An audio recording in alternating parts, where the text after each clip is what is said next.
Saludos y bienvenidos a su programa Aún a Esperanza. Yo soy su hermano en Cristo, Obispo Gelson, y les invito a que me acompañen con la reflexión para el día de hoy. La misma la he titulado El cuidado al orar.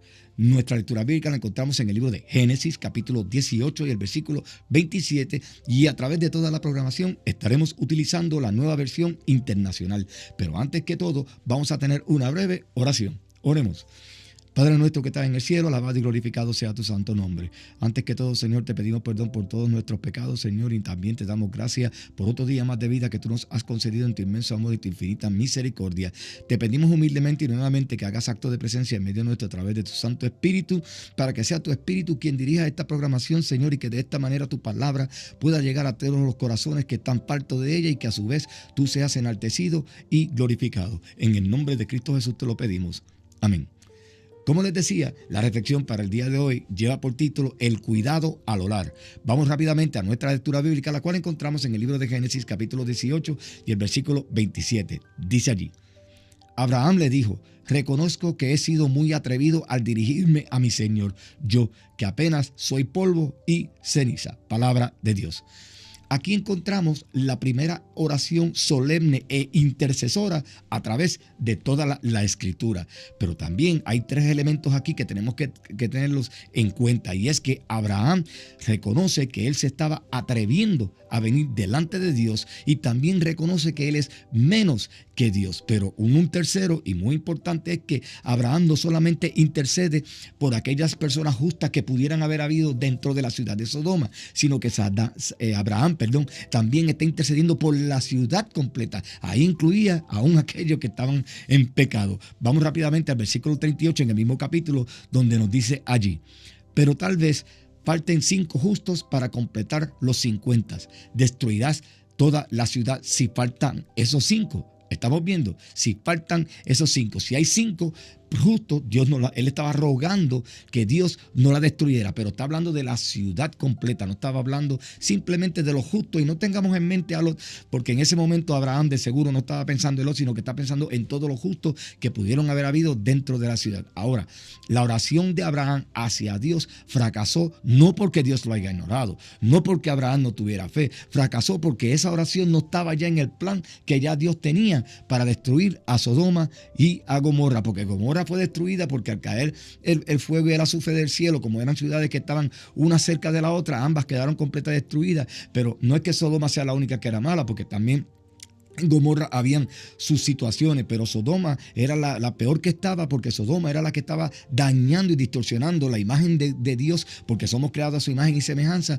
Cuando los hombres se estaban dando en lascivias unos con otros, de igual manera las mujeres, aún incluyendo los niños, porque así mismo lo dice la escritura en el libro de Génesis. Si vamos nuevamente a la historia de Sodoma y Gomorra y leemos, lo vamos a encontrar allí, que los niños también estaban atados con esas lascivias. Ahora, las peticiones que nosotros le ponemos delante del Señor, todas y cada una de ellas tienen que estar bajo el plan de Dios. Si no están bajo el plan de Dios, no podemos esperar que Dios la conteste. Abraham también mostró mucha reverencia cuando vino delante del Señor, porque se colocó en su posición de ser creado, de criatura.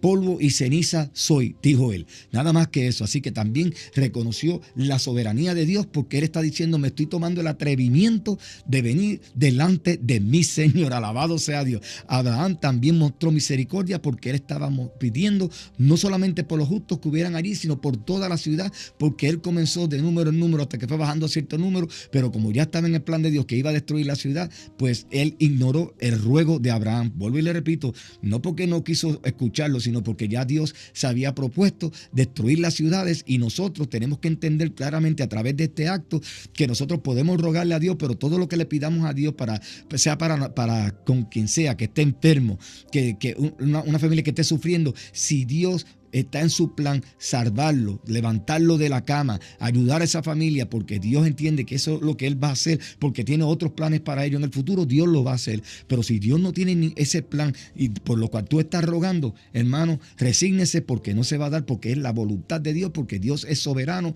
y Él hace lo que quiere. Ahora, tampoco pasemos por alto que Abraham estaba rogando en ese momento con fe, y nosotros tenemos que rogar con fe, porque Dios está viendo eso en nuestros corazones también. Pedimos con fe porque creemos que Él va a contestar, ya sea lo que esperamos y lo que no esperamos.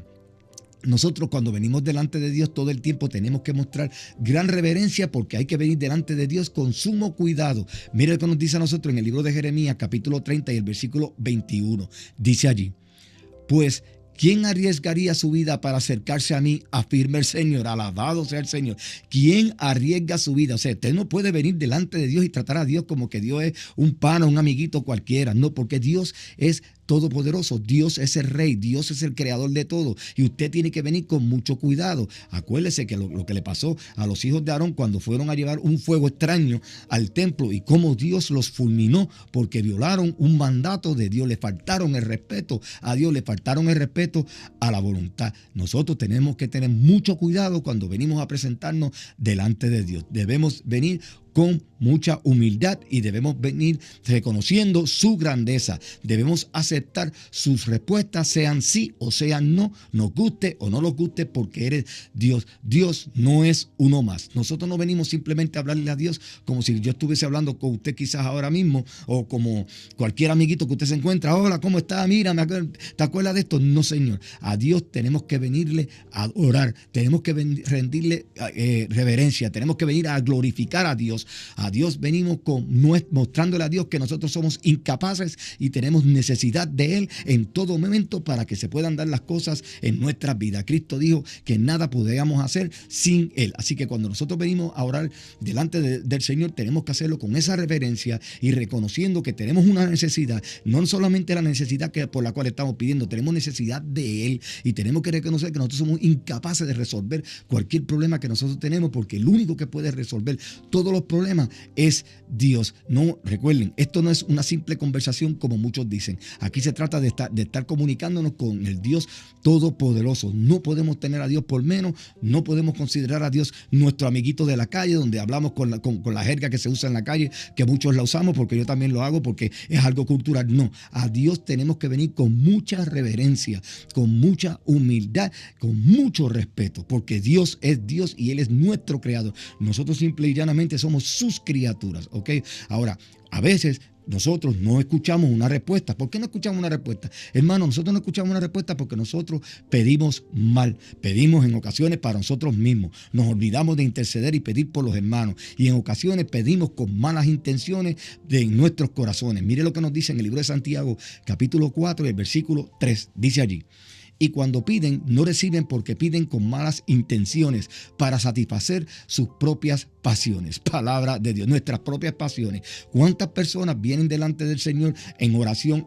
En vez de venir primero en reverencia, porque vienen a hablar con Dios como si fuera un pana cualquiera, pero en vez de darle gloria a Dios, en vez de darle gracias a Dios por todo lo que tenemos, comienzan pidiéndole a Dios: necesito una casa, necesito un trabajo, Señor, necesito un automóvil, ayúdame con esto, ayúdame con aquello otro. Y todo es pedir y pedir y pedir, pero no se trata en ningún momento de hacer una pausa y de decirle a Dios: Dios, gracias por todo. Poner a Dios por delante para que Dios sea enaltecido y glorificado. Por eso es que muchas veces le he dicho a través de este programa que la oración es un tipo de adoración y alabanza a Dios. Y cuando nosotros venimos a orar, nosotros tenemos que hacerlo con mucho cuidado, con mucho respeto. No podemos venir delante de Dios, como les acabo de decir, como si Dios fuera uno más. Así que, hermanos y hermanas, no es que Dios no escuche nuestras oraciones, porque si vamos al libro de Proverbios, capítulo 15, el versículo 29, encontramos que nos dice allí: el Señor se mantiene lejos de los impíos, pero escucha las oraciones de los justos. Alabado sea Dios. Y también esto lo reafirma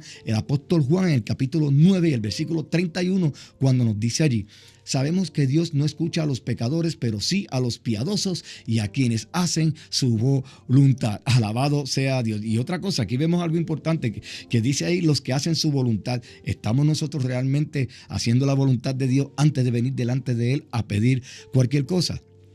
Es una pregunta que tenemos que hacernos nosotros todos los días y evaluarnos. Porque si yo no estoy en la voluntad de Dios, si yo no estoy en obediencia, ¿cómo yo puedo esperar que Dios escuche mi oración? Acabamos de leer en esos dos versículos que Dios no escucha a los pecadores. Y pecadores somos todos nosotros, pero aquí se está refiriendo al impío. Si yo estoy adrede y a sabienda pecando, ¿cómo puedo pretender yo que Dios escuche mi oración? yo tengo que estar limpio de corazón.